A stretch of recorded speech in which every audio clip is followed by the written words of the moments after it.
Pois é, pessoal. Às vezes a gente tem que relembrar o óbvio, né? O governo Lula está sendo emparedado agora, junto com o Maduro, por causa do Cartel de los Soles. O Cartel de los Soles é um grupo traficante, grupo narcoterrorista, que movimenta bilhões de dólares em drogas em toda a América e que já causou milhões de mortes. Precisa de alguém tentar o óbvio. E mesmo assim, o governo Lula não quer aplicar o óbvio. Já deveria ter partido de iniciativa própria do governo Lula esse fato que eu vou falar para vocês aqui sobre o ditador da Venezuela, Nicolás Maduro. Outro ponto que a gente ainda vai falar sobre isso aqui é o ponto de desespero do Maduro a ponto de fazer convocações. Espera aí, você viu que ele convocou velhinhas, velhinhos, mulheres, cidadãos que, assim, você olha pra eles e você fala, isso aqui não é um skin de combatente nunca. Agora, o Maduro se superou. Fez uma nova convocação de milicianos para enfrentar os Estados Unidos. Mas essa convocação vai te deixar surpreso. Outro ponto que a gente vai falar ainda é sobre uma matéria que está rolando lá de Pacaraima sobre a fuga de entes da família do Nicolás Maduro. Inclusive, tem um vídeo que está circulando lá do Telenotícias que diz abertamente que a família do Maduro já foi. E aí eu vou contar para vocês para onde eles podem ter ido. Outro ponto que nós vamos falar é de eleições também para 2026. Pois é, saiu uma pesquisa sobre Minas Gerais. E por que Minas Gerais tanto nos interessa? Nos interessa porque lá tem o Nicolas Ferreira, né? Só que viralizou um vídeo expondo a verdadeira face de quem poderia ser o próximo governador de Minas Gerais. Será mesmo? Ah, meu amigo, a gente precisa falar um pouquinho sobre isso, né? E saiu uma pesquisa nova aí. Notícia aí não é boa pro Lula, não. A gente vai explicar para vocês o porquê que essa notícia não é nenhuma boa, nem um pouco boa pro Lula quando a gente fala em intenção de votos, tá? Em intenção de votos. Vamos lá, outro ponto que a gente precisa falar. O povo resolveu sair às ruas nesse domingo e fez ato pró-Bolsonaro, um ato espontâneo, próximo ao condomínio do Bolsonaro. E aí, é uma figura muito, né? Muito importante foi o desembargador Sebastião Coelho, que foi um dos que encabeçou essa matéria, né? Essa manifestação. Então, vamos entender aqui tudo que está acontecendo, né? O que aconteceu esse domingão, tá bom? E, por fim, vamos tentar falar dessa matéria do Paulo Figueiredo, né? Notícia maravilhosa para você que é de direita, tá bom? Nós vamos falar sobre quem é de direita, essa notícia que o Paulo Figueiredo acabou de repercutir conosco aqui, tá bom? Então, antes de mais nada, não esqueça de se inscrever, curtir, compartilhar, manda para o maior número de pessoas o possível, tá? Peço desculpas mais uma vez por mais uma editorial atrasada, prometo, tá? Agora é minha palavra de que a partir de hoje, este é o último vídeo que eu vou fazer em atraso para você e agora as coisas vão começar a se organizar novamente. Isso é uma palavra minha, porque a gente precisa voltar a colocar no eixo, que domingo eu não consegui. Tá? Eu tava tão exausto, e aí eu vou ser sincero com vocês, é canseira mesmo, né? Eu tava cansado demais e precisava parar, tá? Então, mas agora a gente está organizando e a partir de hoje os vídeos voltam a entrar aqui na rota normal, não terá mais atraso. Mas sem maiores delongas, bora de matéria. É o seguinte, dá uma olhada nessa matéria do jornal Metrópolis. Deputado quer que Brasil se junte a Milei contra suposto cartel de Maduro. Cara, é um verdadeiro absurdo você ter que pressionar pelo óbvio, né? Tem um deputado chamado Rodrigo Valadares. O Rodrigo Valadares é do União Brasil, de Sergipe. Se você que é de Sergipe aí, né, Aracaju, deve conhecer o Rodrigo Valadares. Pois é. O deputado ele fez o seguinte, ele apresentou um projeto. Mesmo projeto que já passou no Congresso do Equador, direita, que já passou também no Congresso do Paraguai, direita, e já passou também no Congresso da Argentina, direita. E esse projeto, ele determina que o Cartel de los Soles, ou Cartel dos Sóis, em português, seja classificado como uma organização de terror. É uma organização narcoterrorista, sustenta o crime organizado, já tirou milhares de vidas na América toda e, para tanto, tem que ser classificado, sim, como um cartel terrorista. E aí, esse projeto foi mandado para o Congresso Nacional e precisa ser votado. A grande questão é, precisa disso? Mas precisa disso? O governo, se fosse um governo minimamente sério, ele mesmo não deveria reconhecer isso? Olha só, eu sou amiguinho do Maduro, mas eu não estou falando do Maduro. Eu estou falando de um cartel narco-terrorista. Então, é igual o PCC aqui. É só reconhecer. Não, vamos usar todos os esforços para combate contra o crime organizado. Ponto. Não precisa citar o Maduro, não precisa citar nada disso. Por que o governo Lula não fez isso até agora e passa a ser emparedado? A resposta é simples. Porque ele sabe que se o Cartel de los Soles cai, Maduro, el Madurito, el homem bueno, hombre bueno, cai junto. E se cair, vai falar muita coisa. Então, é uma vergonha, né, a gente ter que observar uma situação como essa. O Brasil deveria ter sido um dos primeiros, né, ele mesmo enviar esse projeto para o governo, para o Congresso, para ser aprovado. Mas aí fica aqui, né, ao Rodrigo Valadares, os parabéns aqui. Agora, tem um desespero total, mas total mesmo, por parte do Maduro. Dá uma olhada. Venezuela fecha o litoral e mobiliza forças armadas por temor de invasão dos Estados Unidos. Ou seja, todo o litoral está fechado por militares. O Maduro fez uma verdadeira operação de guerra contra os Estados Unidos, está fazendo convocações. Devido ao temor de uma possível invasão dos Estados Unidos, todo o litoral venezuelano está militarizado. A partir das 15 horas de domingo, o trânsito será interditado e a circulação de pedestres e qualquer tipo de veículo será proibida no litoral da Venezuela, permanecendo suspensa até a nova ordem do ditador Nicolás Maduro. Isto é sinal de desespero. Agora, o que deu um sinal de desespero ainda maior é que o Maduro diz que tem um exército de milicianos de 4,5 milhões de pessoas.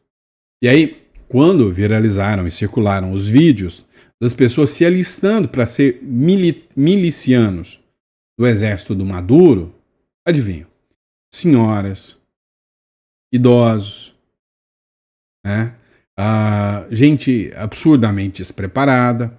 Agora, Maduro inovou. Fez um convite nos perfis oficiais, convocando a comunidade LGBTQIA+, para participar, né, da batalha contra o Donald Trump. E se você olhar um pouquinho mais, olha lá atrás a skin dos soldados, né, do Maduro. Cara, assim, isso é trágico. Tem gente que tá rindo disso aqui, mas isso não é de rir. Isso é trágico, é tragédia pura. O Maduro, ao agir dessa maneira, ele está mandando essas pessoas para morrer, só para depois ele ter o discurso, né? O discurso de que, olha, o genocídio venezuelano, igual a gente viu lá no Oriente Médio. Vou colocar só um trechinho, ó. Danúbio, miliciano LGBTQIA+, pró-Maduro convoca a comunidade para a guerra contra os Estados Unidos. Eu até brinquei, né? Falou, não, ó, aqui no Brasil podia mandar o MST, PCC, Comando Vermelho, e quem mais quisesse ir, quem for defensor do Maduro, que acha que o Maduro é um homem bom e que lá é uma democracia e não é uma ditadura, pode ir também. Nós, brasileiros de bem, fazemos até uma vaquinha para mandar. Vai dar uma olhada. A nuestro presidente Nicolás Maduro y para defender nuestra patria Venezuela. Estou aqui para defender o Nicolás Maduro e defender nossa pátria Venezuela. Aí tem um trechinho também, né, que ela fala, não, convoco a comunidade LGBTQIA+, tá? Vamos lá, mas não para por aí. dá uma olhada nessa matéria do Arquivo Oculto aqui. Maduro enviou uma carta assinada por ele mesmo implorando ao secretário-geral da ONU, Antônio Guterres, que o defenda de Donald Trump. Isso aqui aconteceu na semana passada, só que a carta foi liberada agora, né? Desde o dia 27 de agosto isso aqui está disponível. Ó. Aí ela escreve aqui, ó, ao senhor Antônio Guterres, me dirijo a você para expressar a mais profunda preocupação da República Bolivariana da Venezuela ante a escalada de agressões do governo dos Estados Unidos da América contra o nosso país, as quais têm alcançado nos últimos dias um nível de ameaça sem precedentes para a paz e a seguridade da América Latina e do Caribe. Tá, e aí, não, deixa eu mostrar a assinatura do Maduro aqui para vocês, para ver aqui, sim, foi Nicolás Maduro Moros que mandou essa cartita para a ONU pedindo help, né? Help me please, socorro, senhor Guterres, me ajuda contra o malvadão Homem-Laranja. Agora, vem cá. Até onde o Maduro foi ameaçado? Porque até agora, os Estados Unidos foi tão safo, foi esperto, estratégico, falou, não, eu quero combater o Cartel de Los Soles, que é uma organização terrorista. E o Maduro? Não acho que o Maduro é o presidente eleito. Como a ONU já não reconheceu, como vários países já não reconheceram, não acho que o Maduro seja o presidente eleito. Mas eu tô aqui para pegar o Cartel de Los Soles. Mas e o Maduro? Não, eu acho que o Maduro é o líder do Cartel de Los Soles. Mas não tô aqui para pegar o Maduro, tô aqui para pegar o Cartel de Los Soles. E o líder deles também. Ou seja, qualquer país que se manifestar, se o Lulinha, Paz e Amor aparecer e falar, companheiro, eu tô do lado do Maduro. É o mesmo que ele falou, eu tô do lado do Cartel de Los Soles. Vai ser feio na comunidade internacional. Então, os Estados Unidos armou uma estratégia muito, mas muito bem elaborada. Muito bem elaborada mesmo, tá? Agora, por fim, você já vê que é um desespero, tá? Essa matéria do Pacaraima agora não foi confirmado oficialmente por nenhum meio de comunicação grande. Isso ainda é uma especulação antes que alguém venha falar, fake news! Não, especulação, tá? Mas eu acredito que sim, ó. Urgente, os 3 filhos de Maduro desembarcam na Nicarágua, onde não há extradição para os Estados Unidos. Os 3 filhos do ditador venezuelano, Nicolás Maduro, desembarcaram nesta semana na Nicarágua, em meio a crescente pressão internacional contra o regime chavista. O país, governado por Daniel Ortega, é um dos poucos da região que não possui tratado de extradição com os Estados Unidos, o que levanta questionamentos sobre possíveis manobras de proteção da família presidencial diante da investigação e sanção imposta por Washington. E aí, né, o Telenotícias e a Revista Oeste fizeram uma publicação, né, que a mulher de Maduro já teria fugido para a Nicarágua com seus filhos. A publicação foi de anteontem, foi de sábado, mas acompanha aqui esse trecho comigo. Aqui quem postou foi um perfil chamado Nossa Pátria, né, que diz o seguinte, família do ditador Maduro já fugiu para a Nicarágua, que será o próximo país a ter o fim da ditadura. Citou a Revista Oeste, citou a Pleno News, mas esse aqui é o Telenotícias, tá? Dá uma olhada na publicação aqui.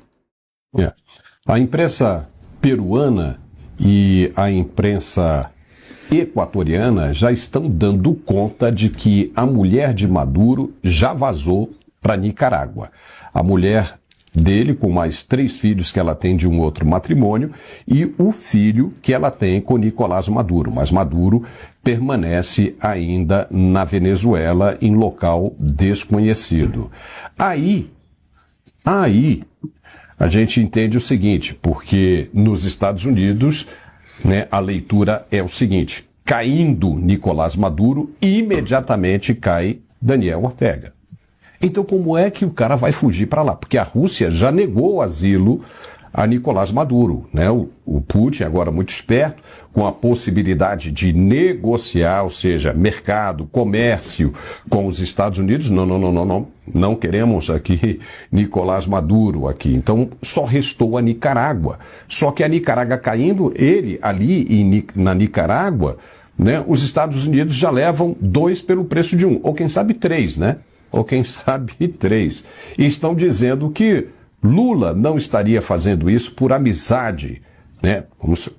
Lembrando aqui que esse assunto foi, né, divulgado pelo site Defesa Net, que tem né, muita conexão com a Marinha do Brasil.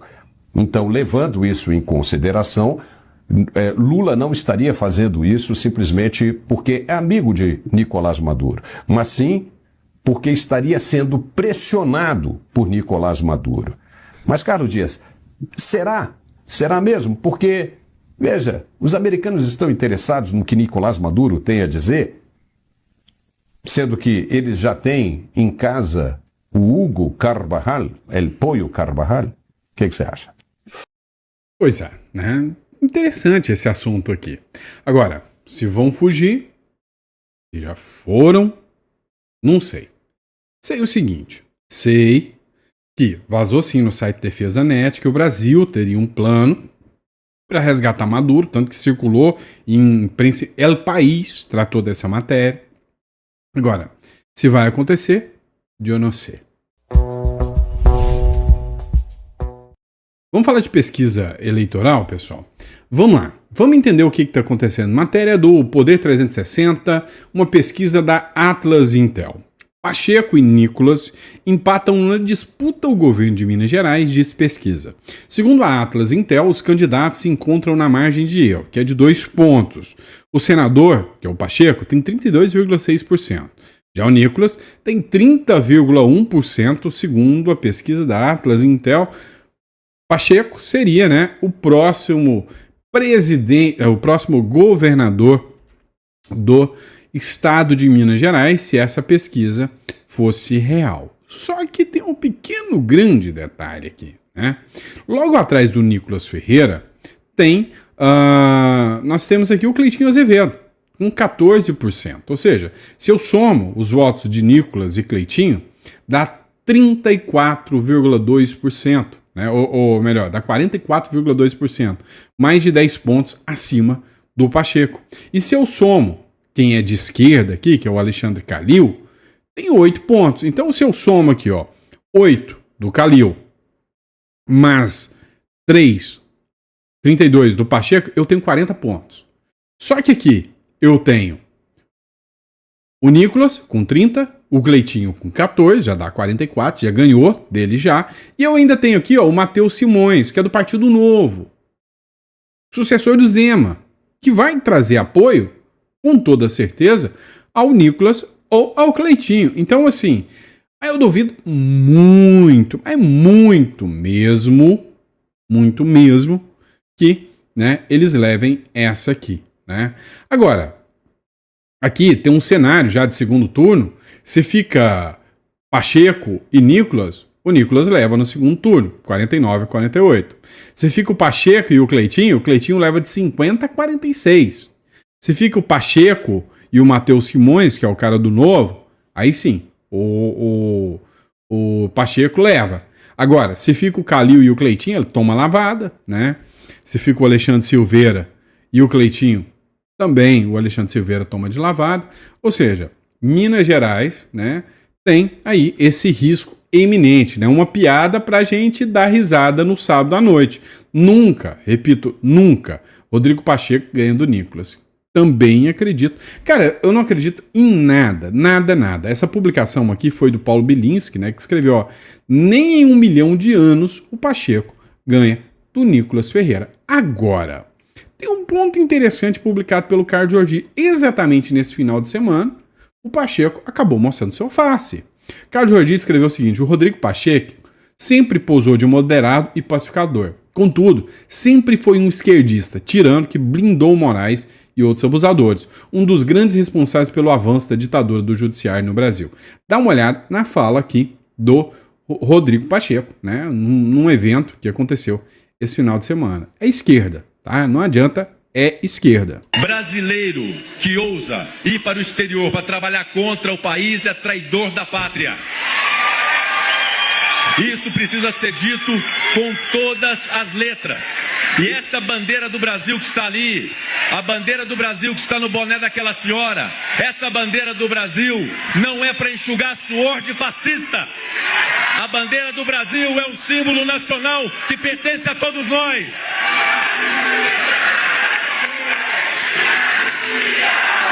Brasileiro. Pois é, se alguém ainda tinha alguma dúvida sobre, né, o espectro político do Pacheco, que a dúvida agora seja sanada, né? Agora, por fim, vem aqui mais uma matéria sobre eleições. Pesquisa aponta a derrota de Lula para Bolsonaro, Tarcísio e Michele. Amém, meu Deus do céu. Tomara, né? Que eles possam concorrer. Claro, né? Olha só. O presidente Luiz Inácio Lula da Silva apareceu atrás do ex-presidente Bolsonaro, da ex-primeira-dama Michele Bolsonaro e do governador de São Paulo, Tarcísio de Freitas, em pesquisa feita pelo Instituto GEP e que traz diferentes cenários para a próxima eleição. A verdade é que se nós falarmos mesmo de um país sério, cá entre nós, né? O Brasil, no Brasil, o Lula não ganharia nem do cachorro caramelo. Vamos ser sinceros. Se o povo brasileiro, vem cá, se o povo brasileiro aceitar Lula novamente, e aí eu tô falando no sentido literal, aceitar Lula novamente. Não tô falando em eleger, tô falando em aceitar. É porque o povo brasileiro merece, né, o caminho que a Venezuela tá tomando. É simples assim. Tá? Vamos lá. Outra matéria. Blog da Thalita Moema. O Brasil agora é comunista. China se junta ao Brasil contra os Estados Unidos após Lula acionar a lei da reciprocidade. O porta-voz do Ministério das Relações Exteriores da China afirmou nesta sexta-feira que Pequim está disposto a se unir ao Brasil para fortalecer o BRICS e resistir aos atos de intimidação. A declaração foi publicada em um comunicado oficial após uma conversa entre os chanceleres Wang Yi e Mauro Vieira ocorrida na quinta-feira a pedido do governo brasileiro. Deixa eu perguntar uma coisa para vocês. Vocês acham mesmo que a China está disposta a ajudar o Brasil? O Brasil é a fazendinha do mundo. A carne já está ficando mais cara pela falta de produção. Se o Brasil quebra, a China compra tudo barato a preço de banana. Tudo barato a preço de banana. Então, o que eu percebi que a China está fazendo em relação ao Brasil? Vamos venezuelizar isso aí, vamos cubanizar o Brasil. Vamos fazer o seguinte, vamos pôr o coitado do brasileiro trabalhar por um salário de $20, $30 mensais. Por quê? Porque nós vamos ter mão de obra barata. Nós põe esses otários desses brasileiros trabalharem, produzir, a China vem e compra em yuan, o brasileiro fica ali naquele mesmo sentido da Venezuela, de Cuba, e tá tudo bem. Você acha mesmo que a China é uma parceira confiável? Não é. Não é. O Brasil tem que se impor ali e falar, não, eu tô aqui para fazer negócio. China quer comprar meu produto é tanto. Estados Unidos quer comprar meu produto é tanto. Vamos negociar as tarifas, vamos fazer isso, vamos abrir mercado? Vamos. Estados Unidos, você quer abrir mercado para mim? Vamos abrir. Agora que o brasileiro paga imposto como se não houvesse amanhã, vai aumentar, viu? Depois eu vou fazer um vídeo específico só sobre a reforma tributária para você que tem aluguel. Eu vou pegar você de jeito, tá? Mas enfim, vamos para o próximo bloco. É o seguinte, pessoal, teve um ato, né, pró-Bolsonaro ontem, no domingo. Eu até queria ter gravado, mas eu não consegui. Literalmente, meu espectro mental não me autorizou. Brasília tem ato pró-Bolsonaro antes de julgamento no STF. Apoiadores do ex-presidente Jair Bolsonaro realizaram na manhã deste domingo uma carreata em direção à residência do ex-mandatário, localizado em um condomínio em Brasília, tá, na região do Jardim Botânico.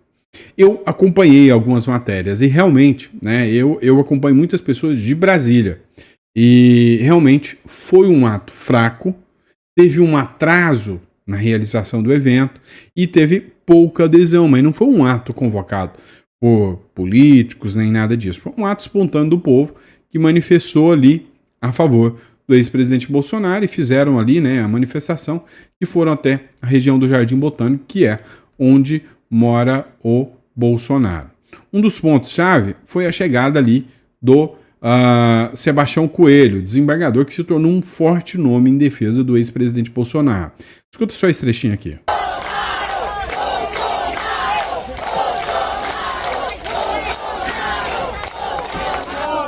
Venha a nós o vosso reino, seja feita a vossa vontade, assim na terra como no céu. O pão nosso de cada dia nos dá hoje. Perdoai as nossas ofensas, assim como nós perdoamos a quem nos tem ofendido. E não nos deixeis. Então teve um ato com oração, né, um ato onde o pessoal se manifestou. O desembargador Sebastião Coelho também chegou a postar um vídeo aqui nas suas redes sociais. Carreata agora em Brasília às 10h20, né? Mas dá uma olhada nesse trecho aqui. Olá pessoal, estamos aqui na Torre do TV em Brasília, na concentração para a nossa carreata, e vamos mais uma vez, olha aqui, chegando, às 10h20 vamos sair novamente em direção ao condomínio do presidente Bolsonaro. Essa nossa luta é luta por liberdade, por anistia dos presos de 8 de janeiro, incluindo essa anistia. O presidente Bolsonaro não pode continuar esse arbítrio, esse abuso praticado por Alexandre de Moraes, que é o nosso segundo tema, fora Moraes. Então, conservador não tem outro tema para tratar, é fora Moraes e anistia para todos. O Congresso está faltando com a população brasileira. Se o Congresso quisesse, já tinha resolvido essa situação, e amanhã eu vou gravar um vídeo dando nome aos bois. Os senhores que usaram o Bolsonaro e o bolsonarismo para a eleição estão agora calados. Vou denunciar os senhores todos amanhã, dando o nome de cada um. Saiu uma matéria do Igor Gadelha. Essa matéria dizia o seguinte: o Lula foi muito mais bem tratado pelos seus aliados do que o Bolsonaro foi tratado pelos seus aliados. Ou seja, enquanto o Bolsonaro, hoje preso domiciliarmente, né, exatamente como o Lula esteve lá na sede da Polícia Federal, os aliados do Lula fizeram vigília, os aliados políticos do Lula continuaram brigando pela anistia, pela defesa ao Bolsonaro, ninguém ficou com medo. E aí tem um outro detalhe, de ser preso pelo Sérgio Moro, por causa de defesa ao ex-presidente Lula, mas ninguém ultrapassou a linha e quis se lançar candidato antes, nem nada disso, enquanto que a direita está pensando muito mais no seu próprio umbigo, né? E aí é um jogo perigoso da direita, com certeza um jogo perigoso da direita. Agora, porém, vamos entender uma coisa, né? O Bolsonaro não está morto, e ainda que não esteja morto, o Bolsonaro é uma ideia. Se tornou uma ideia. Só que é uma ideia que aos poucos os próprios aliados do Bolsonaro estão fazendo questão de apagar. Você pode ter certeza que a própria direita ataca muito mais o Bolsonaro do que o próprio Lula. Tô mentindo? Fala aí para mim. Bora entender. Agora, que o mundo está passando por mudanças, isso é fato. Dá uma olhada nessa matéria do Paulo Figueiredo. A direita cresce nos debates, diz The Wall Street Journal. Matéria publicada há 14 horas pelo Paulo Figueiredo. Na matéria, né, o Paulo Figueiredo cita uma reportagem do Wall Street Journal que destacou o crescimento da direita nos debates políticos atuais. O como a direita conseguiu capitanear discursos. Primeiro, contra o crime. Hoje, o alicerce maior da direita é vamos combater o crime, enquanto que a esquerda tem um discurso da vítima da sociedade, ou seja, até onde o crime interessa para a esquerda. Este é o primeiro ponto. O segundo ponto que nós podemos citar também é o discurso de corrupção. Como os governos de esquerda se embrenham dentro da corrupção e todos são denunciados por corrupção. Enquanto que os governos de direita, não, é um golpe ali, é um atentado contra uma caixinha branca ali, não é? Agora, a corrupção mesmo, isso está no DNA da esquerda. Outro discurso que ganhou força e que é citado pelo The Wall Street Journal é o discurso sobre imigração. E aí esse tema é muito caro. Por quê? Presta atenção, né? Organização, crime organizado. Dá uma olhada no que o promotor Lincoln Gakia, que é lá do Ministério Público de São Paulo, ele atua contra o PCC há mais de 20 anos. Olha o que ele falou. O Brasil caminha para virar um narco-estado, diz promotor que investiga o PCC há 20 anos. Segundo ele, o grupo já opera não só aqui na República das Bananas, em 28 países, evoluiu de ações violentas, se infiltrou dentro da economia, através de lavagem de dinheiro, com a compra dos postos de gasolina, concessionária de veículos e muitos outros, bancos, fintechs. Os caras tomaram conta de tudo. Agora, a grande questão é, a esquerda tem um discurso contra o crime organizado? Não, não tem. Vamos lá. Outro discurso que vem ganhando força, né? É o discurso anti-imigração. Meu amigo, você que hoje é um imigrante, está procurando ir para outro país, você tem que monitorar se o país vai te recepcionar bem. Por que eu trabalho muito hoje com o Uruguai? O Uruguai é um país que precisa de gente. Então ele trata muito bem. Hoje, o que mais tem é gente me procurando para ir para a Europa, Austrália. Olha aqui, tá? Cenas fortes, tá? Ó, milhares de australianos marcharam por todo o país nesse domingo em grandes manifestações anti-imigração. Em Sydney, algo entre 10 e 15 mil pessoas se juntaram à marcha pela Austrália. Os manifestantes tentaram aproveitar a realização tradicional da Maratona de Sydney para ganhar mais atenção da mídia. Cenas graves, tá? Cenas graves aqui, tá? Queimaram a bandeira da Austrália. É um país dominado pelo esquerdo, tá? Pelo esquerdismo. E aí, o que acontece? Grupos perigosíssimos, grupos radicais, atacam pessoas lá na Austrália, tá? Só a Austrália? Não. Tá? Isso aqui é uma cena também da Austrália aqui, mas só a Austrália? Então teria a manifestação e aí os australianos acabaram, né, agredindo aí imigrantes que lá estavam, tá? Ou seja, tem que tomar muito cuidado, né, hoje na questão da imigração. Blog da Thalita Moema.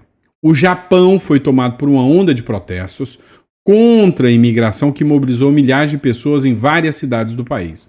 A manifestação ganhou força após rumores sobre programas de vistos facilitados para cidadãos africanos, que gerou o temor de parte da população de que a entrada em massa de estrangeiros altere a identidade cultural japonesa e agrave os problemas econômicos já existentes.